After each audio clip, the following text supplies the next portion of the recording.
Le damos la más cordial de las bienvenidas aquí en el estudio al doctor Celso Ramos García, quien es doctor en inmunología con posgrado en virología en la Universidad de Harvard.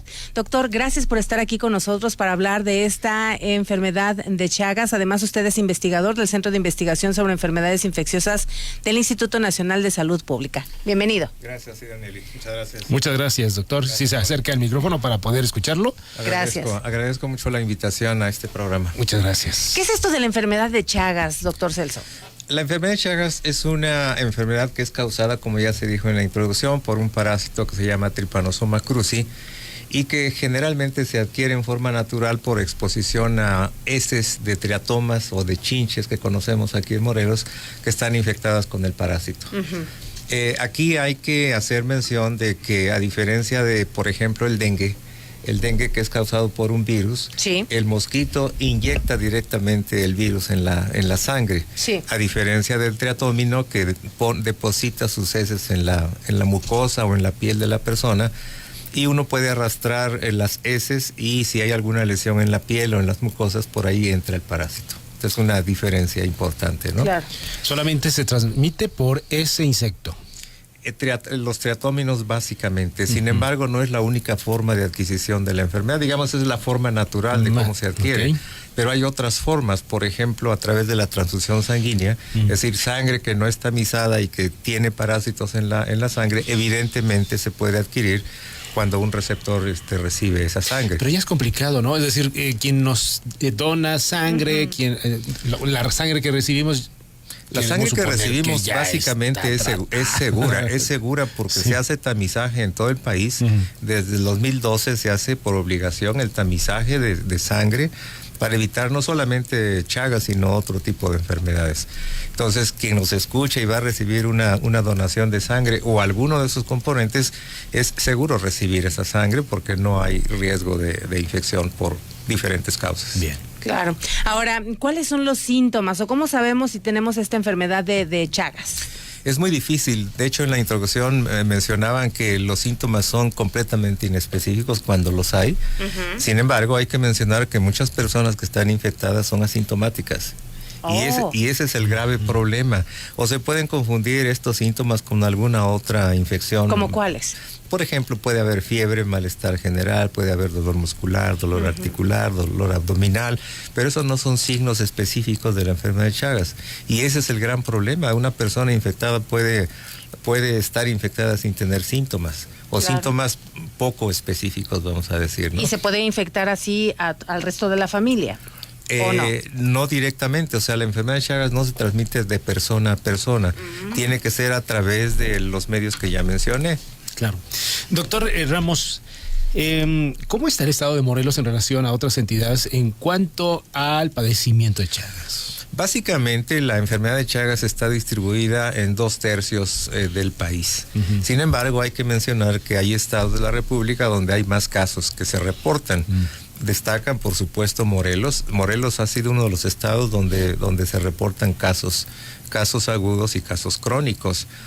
Sin embargo, hay que mencionar que otros estados como Oaxaca, Guerrero, el estado de Querétaro, Jalisco, Yucatán, San Luis Potosí, Veracruz y muchos más reportan cada año casos de enfermedad de Chagas. Ahora, me llama mucho la atención esto que comenta y me quedé pensando pues si no tenemos síntomas o podemos confundir los síntomas con, pues me duele el estómago, seguramente debe ser por algo que comí y puedo estar enferma de Chagas. ¿Cómo entonces atendemos la enfermedad? ¿Cómo, qué estudios nos tenemos que hacer? ¿Cada cuánto nos tenemos que revisar? ¿O qué hay que saber para poder tratarnos en determinado momento, doctor? Esa es una muy buena pregunta y creo que hay que orientar al público de que si una persona vive en una casa donde hay chinches hociconas o triatóminos, las como que les son conocen. larguitas. Exactamente. Y ellos refieren a haber sido picados en la noche. Esa es una indicación que uno debe acudir al médico, porque puede ser que esa chincha haya estado infectada y haya transmitido el parásito a la persona picada. Entonces, esa es la única indicación. Por otro lado, como bien decía, la enfermedad puede pasar inadvertida. Y el problema es que, y se dijo en la introducción, es que la enfermedad puede cursar con una fase aguda, que dura más o menos un mes y puede no haber síntomas.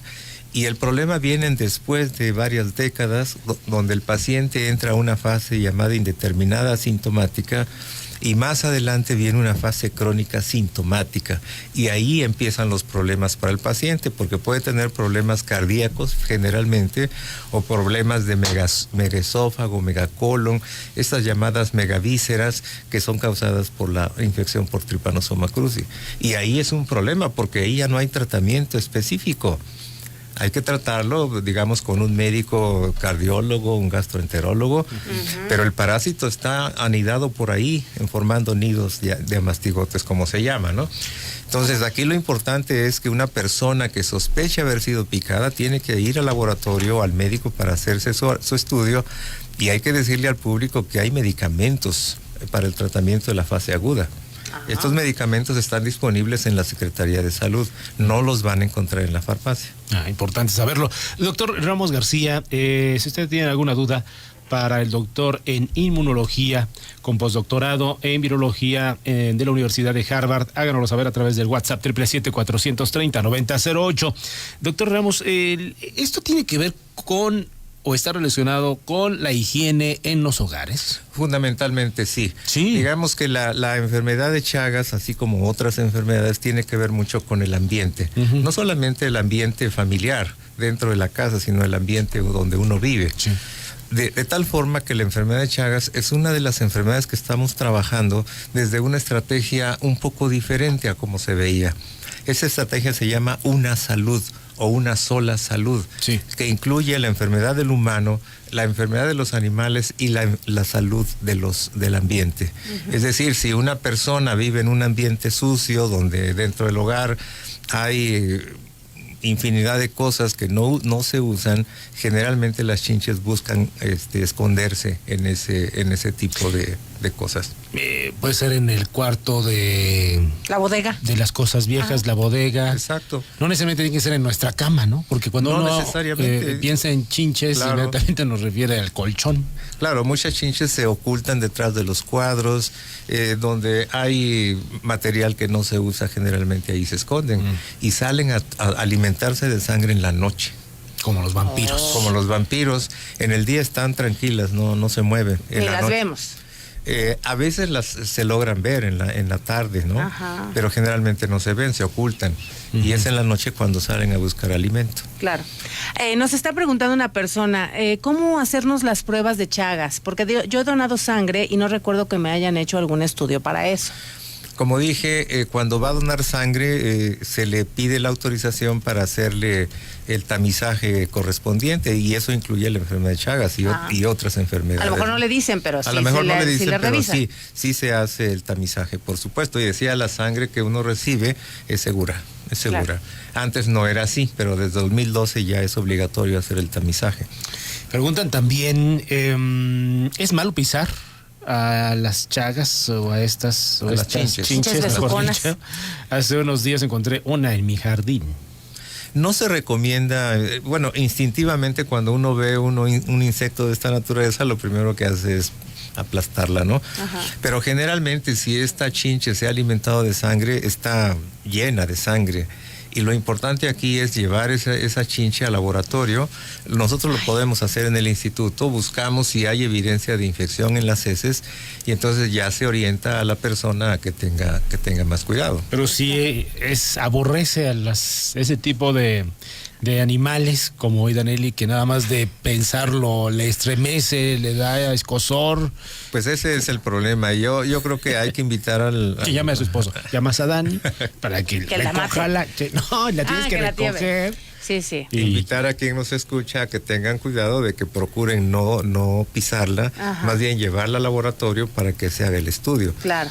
Porque imagínense, si en un hogar hay muchas chinches y todas ellas están infectadas, el riesgo de infección para algún miembro de la familia es muy alto. ¿Para los animales, doctor? También. Por eso decíamos que estamos analizando este problema desde el enfoque de una salud, porque los animalitos también son infectados. ¿Gatos, perros? Sobre todo el perro y el gato. ¿Y quién no tiene un perro en casa? Pues, al menos nosotros sí tenemos. Por eso, pero hay personas que conviven con los triatóminos allá adentro en la casa, los animales y las personas. Entonces imagínense, si está infectada la chinche, eventualmente se va a infectar al perro y se va a infectar la persona. Y todos podemos estar enfermos, así que hay que cuidarnos. Dice una persona, ¿cómo es el piquete o mordedura de Chagas? Es un piquete, no es una mordedura. El piquete básicamente lo lleva a cabo la chinche hembra, porque introduce su aguja para alimentarse de sangre. Y hasta que queda llena, entonces se desprende, ¿no? Ajá. Entonces aquí el problema básicamente es que si durante al estarse alimentando defeca en el momento de estar tomando el alimento, y esas chinches tienen heces o tienen parásitos en las heces, va a depositar las heces en la piel. Y si hay una lesión en la piel o en la mucosa, esa es la vía de entrada. Claro. Doctor, me llama la atención justo ahora que menciona, el echar estos insecticidas que son para casa y jardín, pues ¿ayudan de alguna forma? Pues no hay una valoración efectiva porque estos son medicamentos o insecticidas comerciales. Hay que decir que la Secretaría de Salud tiene un área específica de evaluación de insecticidas y que ellos los califican. Y estos dicen, este insecticida es apropiado para afectar a los triatóminos. Si no, imagínense, se pone un insecticida común y corriente y puede eliminar insectos benéficos, ¿no? Claro. Pues doctor, llegamos a la parte final de esta conversación, hemos aprendido mucho, pero además de que nos puede recomendar en dónde podemos saber más sobre Chagas, nos dice, le manda a decir Patricia de la Rosa, un gusto escuchar al doctor Celso Ramos, fue mi sinodal en mi tesis profesional, justo en pruebas de tamizaje en sangre humana con fines terapéuticos, un excelente profesionista. Muchas gracias. Patricia de la Rosa. Gracias, Pati. Bueno, pueden consultar la página del Instituto Nacional de Salud Pública, www.insp.mx, y ahí pueden buscar información. Hay infografías específicas para la enfermedad de Chagas y ahí pueden consultarla. Y además quiero decir que el día de antier, el 14 de abril, festejamos el día dedicado a la enfermedad de Chagas. Esta fue una fecha establecida en 2019 por la Organización Mundial de la Salud y es justamente para alertar a la población y a las autoridades ser conscientes de la importancia de esta enfermedad.